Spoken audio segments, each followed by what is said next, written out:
पाणी, आ म्हणजे आई, जी म्हणजे जीव, आ म्हणजे आई, जी म्हणजे जीव, आई सारखा जीव लावणारी आजी आणि तिच्या सोबत मायेची पाखरण करत असतात ते म्हणजे आजोबा.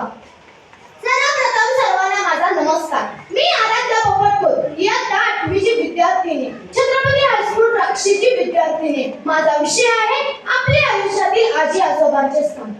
सर्वप्रथम संयोजकांचं कौतुक करावं तेवढं कमी, कारण त्याने एका बोंडस विषयाकडे म्हणजे समाजातील वीज तुटत चाललेल्या विषयाकडे गंभीरतेने लक्ष दिलं आहे. आज जर का आपण काळाची पावलं ओळखू शकलो नाही तर येणारा काळ इतका भयानक असेल, एवढा विद्रूप असणार आहे, मागे वळून बघण्याची ताकद आपल्यात राहणार नाही. चुकीचा वाटला तर माफ करा, पण हात जोडून विनंती करते, घर घडवा. तुमच्या संस्कारांवरती उद्याची पिढी घडणार आहे आणि उद्याच्या पिढीच्या हातात या देशाचं महासत्तेचं केंद्र आहे. आणि जिजाऊ शहाजीराजे जोपर्यंत घडणार नाही तोपर्यंत शिवराय जन्माला येणार नाही, कारण महाराष्ट्राच्या रक्षणात मा जिजाऊ लढली आहे. मा जिजाऊ जन्माला यावी म्हणून हल्ली मागणी वाढली आहे, पण पुनर्जन्माची गळ घालत अशा न वाढवाव्या.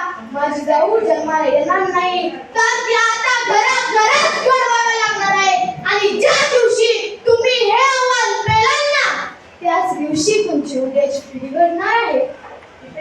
आपण शिवचरित्र अनेक वेळा ऐकलं आहे. राजे जेव्हा अफजल खानाच्या भेटीला जातात तेव्हा शंभू राजे अवघ्या 2 वर्षांचे असतात आणि मास्तरीबाई शेवटच्या घटकांमध्ये होते. तेव्हा एका सुन्याने आपल्या सासूचा हात हातात घेतला आणि सांगितलं, इथून पुढे शंभू बाळाची जबाबदारी आता तुमची. एका आजीनं नातू असा घडवला की तो अजूनही इतिहासाच्या पानांमध्ये अभेद्य आहे. जर का त्या आजीचे संस्कार नसते तर शंभू राजा भेटला असता का? सगळ्यात मोठा प्रश्न आहे. तरुण पिढी बिघडते म्हणून डांबरा पिटू नका. तरुण पिढी बिघडत नाही. जिथं गुगलचं ज्ञान संपतं तिथं आपल्या आजी आजोबांचं ज्ञान सुरू होतं. आणि ज्या आजी आजोबांची छाया आपल्या नातवंडांवरती असते ना ते नातवंड कधीच वाया जात नाही. म्हणूनच सरकारला वाटलं आणि सरकारनं शाळांमध्ये आजी आजोबा दिवस साजरा करायला सांगितलं.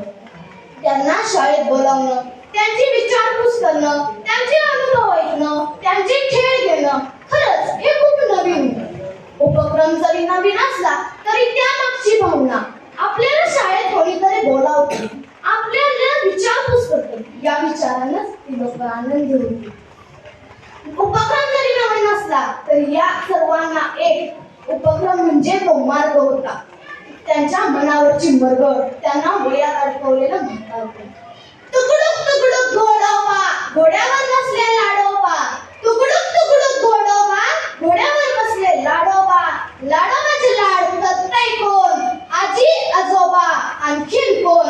लाडोबाचे लाड करताय कोण? आजी आजोबा आणखीन कोण?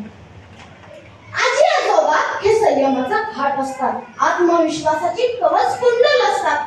पण बंगलात राहणाऱ्या मम्मी पप्पाला मुलं शनिवार रविवार आला की म्हणतात, उद्या परवा सुट्टी आहे पटकन येऊ जाऊन, उद्या परवा सुट्टी आहे पटकन येऊ जाऊन. चल ना ग मम्मी मला माझ्या आजी आजोबांकडे घेऊन, चल ना ग मम्मी मला माझ्या आजी आजोबांकडे घेऊन.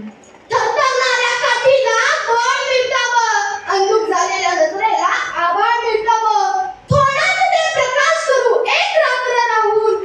चल ना ग मम्मी मला माझ्या आजी आजोबांकडे घेऊन.